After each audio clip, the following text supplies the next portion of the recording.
Thanks for having me. My name is Professor Cheng. I'm the Chair of Intelligent System Modeling and Simulation in Newcastle University. The title of my talk, Creating Smart Solutions, Designing Intelligent Systems. Introductions. Intelligent systems often powered by artificial intelligence and machine learnings. And we know that there's a lot of a wide range of applications. So in this talk, I will be emphasizing more towards the field of acoustics. So this application leverage advanced algorithms and computational capabilities to enhance our understanding, analysis, and manipulation of sounds that cause the vibrations or the vibration-induced sound. So there are many key areas where intelligent systems are making a very significant impact in acoustics.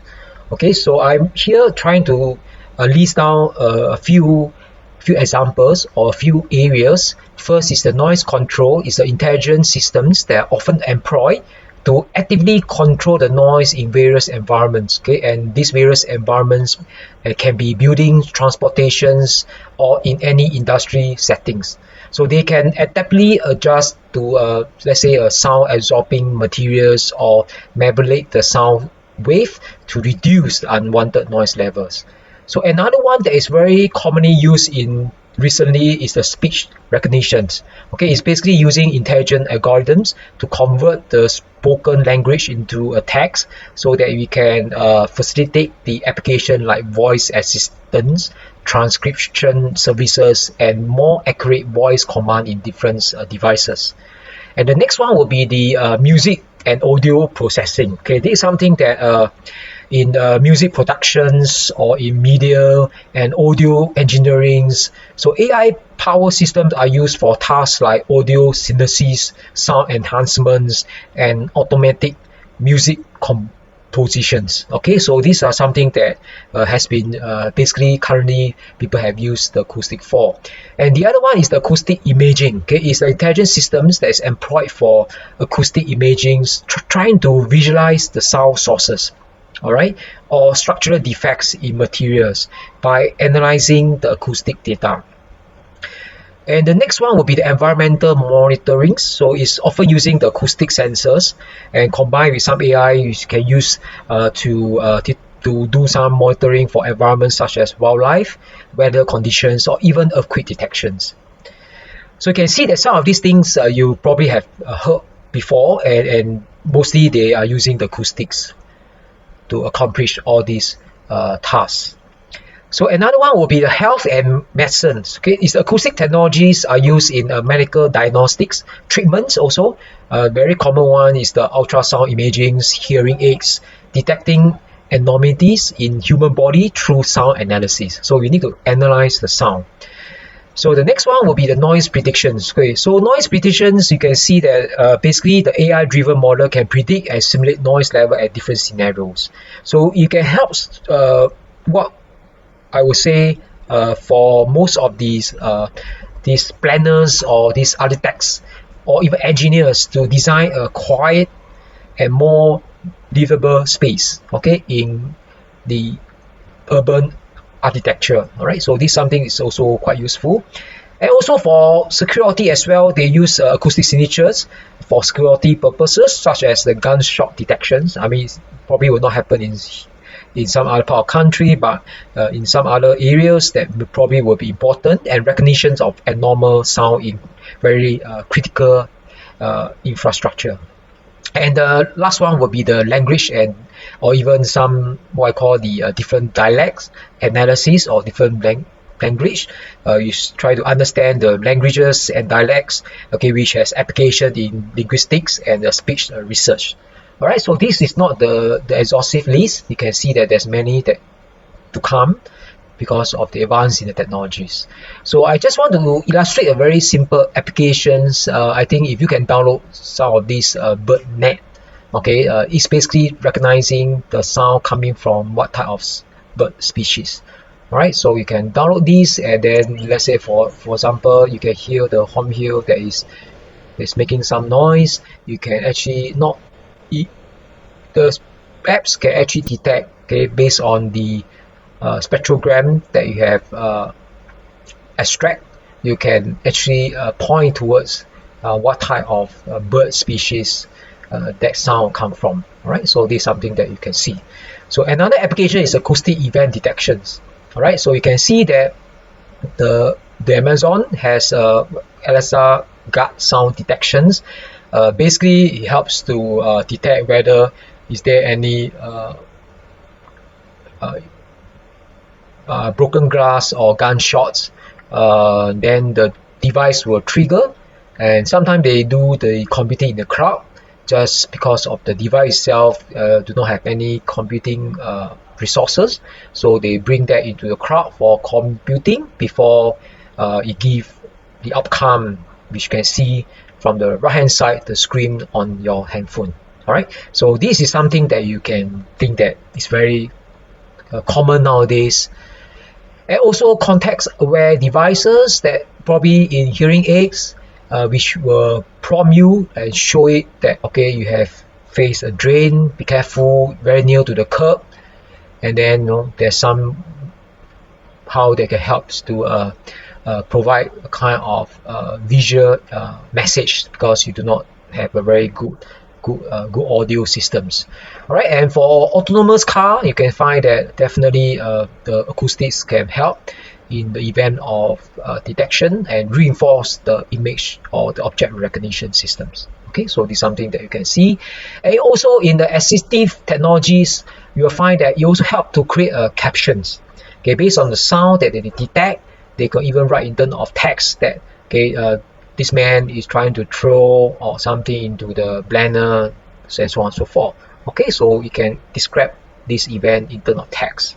All right, so this is something that is useful. But what and how this happen is basically you will find that there's only two type of things that they actually do is basically doing the classification and detections. Okay, sometimes they use acoustic and sometimes they use the sound. Basically, we often call this as acoustics event classifications and detections. So for sound event classification is always the first step. On the left hand side, you will find that the first step is to try to detect the sound. Okay, and with the input from the phone or from any microphones, for examples, it will helps to have a waveform. It's a form of waveform, and then you go through our classifications algorithms, which you can help to detect whether is it a speech, meaning that some human is talking, and you also can detect, for example, the event. Okay, because when you are talking, there might be someone that using the laptops, clicking the mouse, or someone is typing on the keyboards. All right, so you can do a tagging, meaning that maybe in terms of putting some labels for when the speech happens, when the mouse click happens, and when the keyboard typing happens. So when I say happen, meaning that you need to give a timestamp, meaning that start and end time for each of these event. Okay, all right. So this event sometimes we can call this as class. All right. So this is what I call these detections. So on the left hand side, we classifications. We know what type of event, and then on the right hand side, we want to know when we start and when it end. Okay, so this is basically called the sound event detections. So you can see I just give you a soundscape, so if you know about the sound, you'll find that there's a lot of background sound, there's a lot of intermittent sounds, and also a lot of sparkle sounds as well. Okay, sparkle sound means that often is the laughter, conversation, or music. So you want to detect or you want to class, is it from which type of scenes? We can say we call this as acoustic scenes classifications. Okay, scenes, as I mentioned, it can be an event like party, busy streets, at home, and so on. Okay, so we want to know the kind of event, sound event, and this is what I call the right hand side. As I mentioned, we want to know not only the events or the class, we want to know the onset or offset. So onset is a bit of technical terms that we use. It's the start, and offset is the stop time of specific acoustic event or class. So this is what I call the temporal localizations. Alright, so there's a lot of events. Definitely when I talk about this example of labels, or class is not exhaustive enough. You can have many pages that you can think of, but here I just give you samples. Alright, so from the sound that we capture, we try to differentiate whether is this from a pedestrian street or just a city centers. Alright, so you'll find that this kind of sound is always not so straightforward. There's not only there's a start and end time, we all know there's no sound that lasts forever. Yes, these detections, but there's always multiple classes or events that happens. So you can see that there's overlapping, meaning that if you try to walk from point A to point B, pause for a while, and then you walk from point B to point C. While you are walking, someone is talking, and then maybe there's some car that drive past, or which can create a kind of another class, which is the car. So you can see that all these sound overlaps with one another. Alright, so this is something that we will see, and we have another terms that we call this. Monophonics is the one that we say on the right hand side is that there's no overlappings. So if it's dog, there's dogs barking, followed by dog barking, and then followed by alarm. But for monophonics, okay, polyphonics is that there's overlapping. So there's dog barking, there's another dog, or the same dog, but again there's some human that is talking, and there's another conversations that continue, and unfortunately there's alarm. Alright, so there's overlapping events. Okay, so overlapping is called polyphonic. There's no overlapping is called monophonics. Okay, SED is a sound event detections. So, but again, we have also what I call the strong and weak labels. Okay, weak label means that they do not provide you with the time when they start and when they stop. Okay, it just give you the class, like children playing, footstep, and speech. I do not tell you when they start, when they stop. Okay, so there's a multiple classes that can be active simultaneously. Okay, meaning that there's overlapping polyphonics. Alright. So for weak labels and strong labels, okay, on top is strong labels, meaning that they give you a very clear, okay, there's someone cheering at certain time, start and end. There's also followed by laughing, start and end, and barking, start and end, and so on. So they give you they give you the event as well as the time. That's called strong label. On the other hand, the weak label means that they do not give you any time information. They just say cheering, followed by laughing, barking, and gunshot. When it start, we do not know. So this is what we call as weak labeling. So in different fields, they maybe have different terms when we call weak label. Alright, so comparison to other audio processing fields, alright, so you can see that the acoustic scene classification or sound event detection is not a new field. Alright, it has already present and evolved from speech analysis recognition and also music information retrieval. Okay, I'm not going to in depth, but I'll just give you a rough idea is that speech recognition recognize the speech, okay, type of speech, it can be a translation as well. And then you can see that for music, it's trying to probably help in the production of music and create a different composition of music as well. Alright, so but there are some similarities. Alright, so what is the similarity is that they still need some features, okay, for doing machine learnings. Alright, so there will be some what I call harmonics, transient noise-like sound. Okay, and most of them they are using a log-Mills energy or log-Mills spectrogram because it's something represent the human. And also the tools that they commonly use is not just the CNN, which is convolutional neural network, but they use RNN, recurrent neural network, Gaussian mixture model, as well as nowadays the transformers. Okay, so this is just give you a rough idea that this is the wave in the time domain, and this is spectrogram we plot using the Mills spectrogram. Okay, you can use a log Mills as well. I mean, you can just do a log 10 on that to get the log Mills spectrograms. Okay, so the difference that I mentioned, we know the similarity. What about the differences? Okay, the difference is that we do not have a good signal to noise ratio. You always want to have a very high signal and low noise, correct? But for this case, because it mixed with a lot of other background noise, so we do not have that kind of disadvantage to have a lot of high or good signal to noise ratios. All right, and it also depends on different scenes and event class as well. Okay, it's not so straightforward from the speech in Chinese or in Mandarin, in English. Okay, it's very focused, and there's not much of the mix. Okay, but another one is that we do not have a lot of data set. I just highlight this word bigger to show that we, in general, if you look at most of the benchmark data set for acoustic scenes classification or sound event detection, is have a very small data set as compared to speech and music data set. Okay, so that leads to the next slide is data sets. Okay, so you'll find that how many is enough. But definitely, if you do deep learning, we need as many as possible. But I could say minimum around 10,000 or more is considered very good, but it's not excellent. All right. So, but for quality, it's very important because we need to have realistic data. All right. So we need to know what type of recording device you use and where you record the sound and the kind of event detections or event sound. Okay, I just give you a snapshot of the different open source audio data set that you can use for ML machine learning. So it's 35 different types, but it's not very exhaustive. Okay, there can be more than that, but I could say right now it's about 40 types. Okay, 40 types. Okay, but you talk about music and speech recognition, it can be far more than this. Okay, far more than this. Okay, so if you need to know more, you can go to GitHub. All right, you can just type audio data set GitHub. You can find a lot of data that you can download to play around with using different machine learning techniques. For fundamental of acoustics, I just want to say that let's look at the procedures. Okay, mostly the procedure is the same. All right. So first thing, we need to understand the data set, means that the metadata, there must be some description of the data that they collect.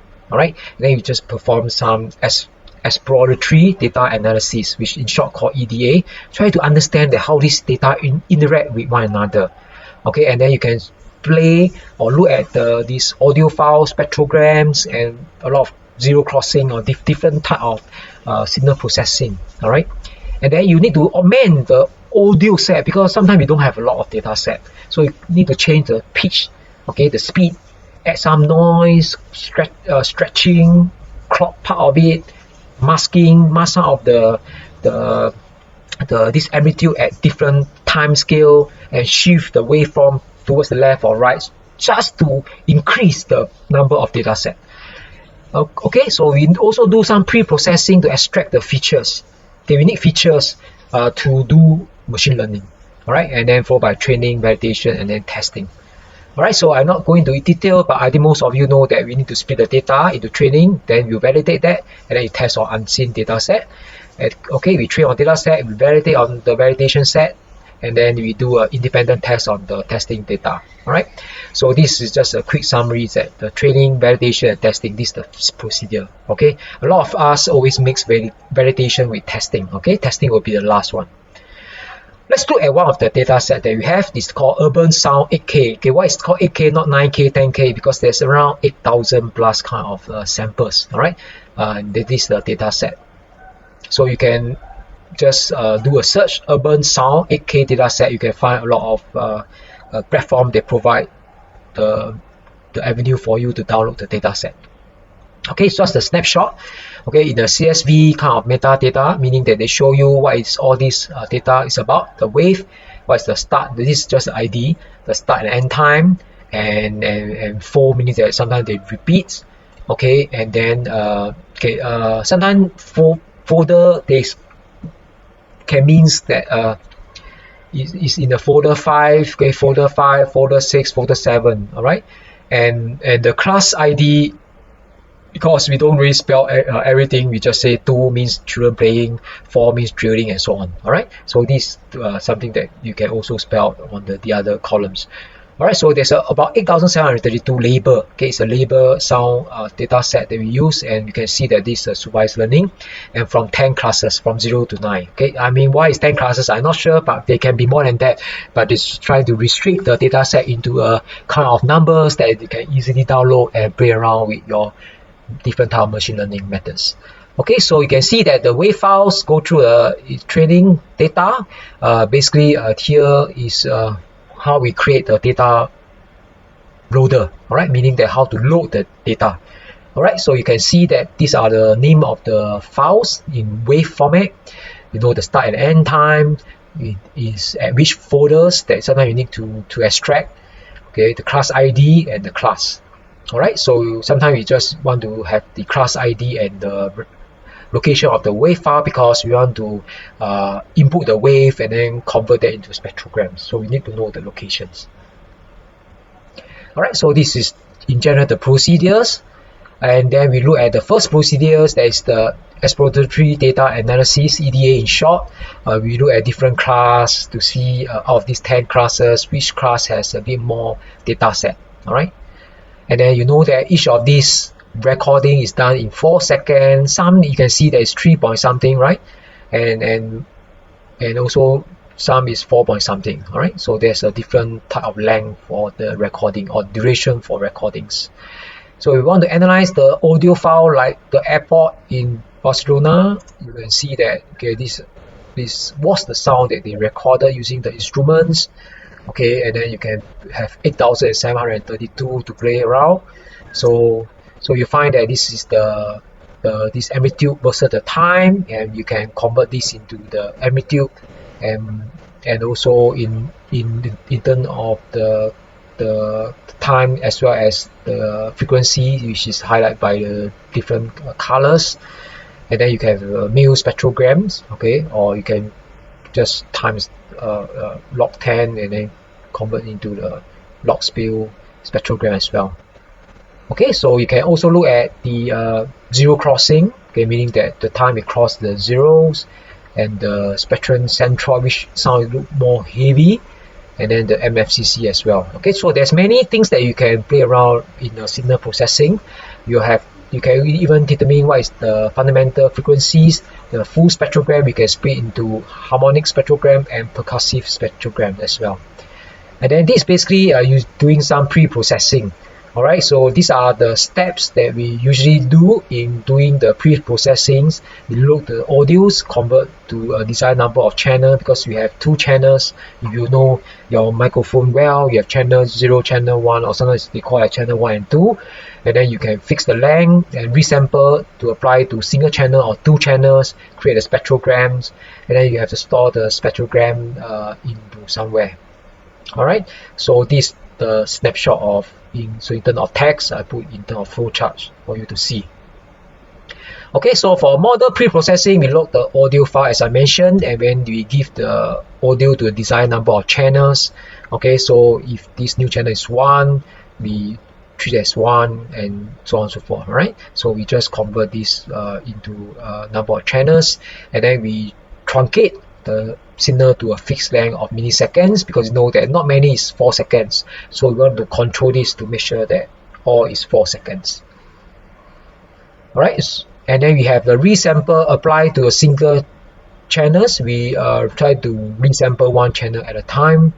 So this code is basically used for resampling the channels.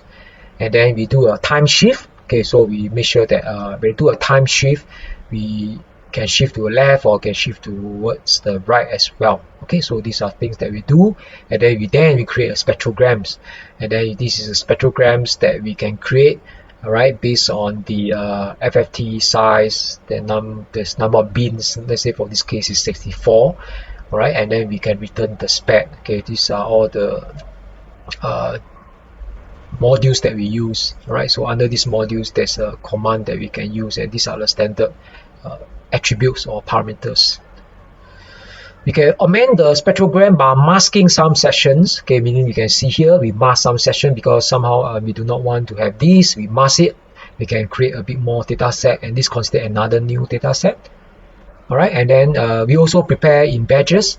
Okay, why is this in terms of batches? Because remember we split the data set into 80-20 training and validations.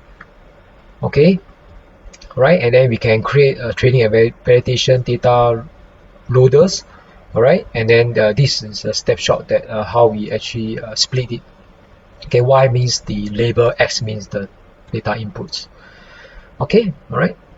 So we also deliver this in terms of for this you can zoom in, take a look at this, and then this is the what you can see. All right, you can even you can deliver this in the batch. Okay, that's depend on your computing power. Okay, that you have. Okay, sometimes you can have a batch size that is very large, but if not, then your batch size have to be very small, but it take longer times. Okay, so you basically start training. The data logger will randomly fetch one batch of the input features containing the list of audio file names and run the pre-processing audio transform, okay, on each audio files.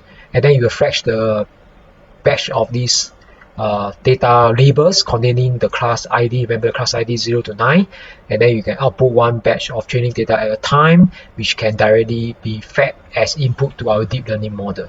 Alright, so you can see that this is one of the example of label trees.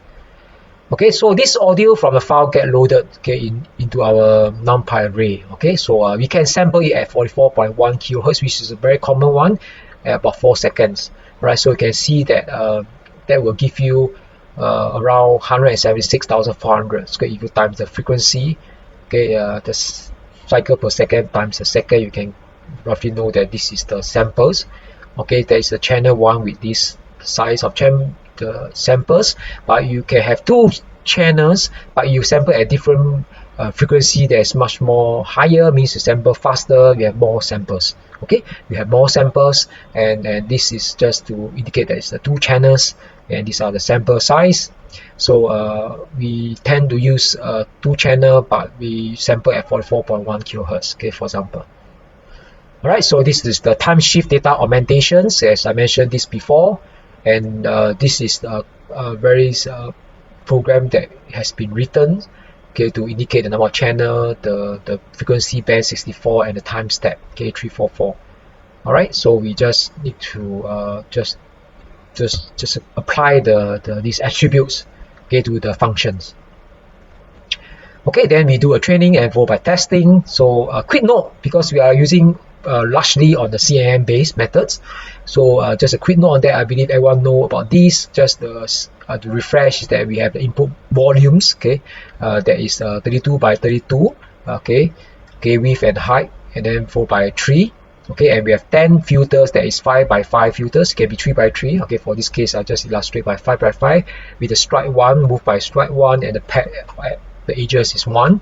So you can see the output size for this is 30 by 30 by 3. Why is 30? Okay, this is the standard formula we use, n minus f plus 2p divided by strike, then plus 1. So it's 30 by 30. So you can see that for just particularly what is the number of parameters in this layer, that each filter has 5 by 5, okay, because we have 5 by 5 the size of these filters, okay, times 3 of this, okay, plus 1, there's a bias, is 76. But remember, we have 10 filters, so we have times 10, so it's 760 just for one layers, okay, just for information, because we may need to know, because there's layer 1, 2, 3, 4, and so on and so forth, right? So you will see that the batch of image is input to the model with these shapes, okay, it's 16 by 2, okay, 64, 344, so you know that the 64 is the frequency band, and this is the size.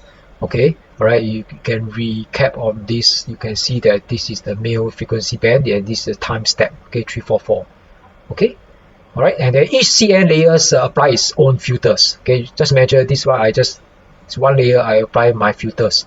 Okay, so is you can see that step up to the image length and the number of channels. Okay, if you have 2 channels, it means that you have to do twice, and the image width and height are reduced as the kernel and struct appear. That's the purpose of that. Okay, so with that, you can see that after going through 4 layers, okay, and you will get is 16 by 64 times 4 by 22. Okay, so we get to pull max pulling. Okay, you do the maximum, that's average, but here you do a max pulling and flatten into the shape that is 16 by 64, and then we go into the input linear layers, okay, which is basically just a normal neural network layers, and that will go through the prediction score, which is the softmax, which is typically how we get our probabilities, okay, using the exponential functions. Okay, so you look at the probability here is very high, 0.81, meaning that it's a dog barking. Okay, it's more likely to be dog barking than car horn and drills or drillings. Okay, so this kind of image you can draw from some of these routines or the functions. and we can perform the trainings. This one I really try to explain. So there's 4 layer, 1, 2, 3, 4. Okay, you have 6, you have to draw another 2 more. Alright, so this is quite straightforward. You can see that the number of channels, okay, the size of the computing kernel, which is the filters, and the strike for this case by default is 1. Okay, and then you do a testing, which sometimes called the inference, okay, on unseen data set. Okay, so there's some terms they use inference or testing. Alright, so they want to test, and for this case it's only 56% using 1746 samples. Okay, and then we can do a confusion charge. For this case, you will find that it's all in numbers, very hard to see. Okay, there's 10 classes versus 10 classes, so we brought this charge, which is much more easy to see. We want the diagonal term to be much more higher, okay, as compared to the off diagonal terms. So in this case, 0.45 means it's likely to be air conditioner as compared to the rest, there's car horn, children play, and so on. Okay, but the second likely one will be engine idling, okay, and so on. Alright, so as long as you get the diagonal terms that's high enough, higher than the off diagonal terms, this one is symmetric actually. Okay, it's symmetric. Okay, the off diagonal terms, which is the top one and the bottom one, is the same. Okay, so this color bar indicate that the darker the color means that the value is higher. Okay.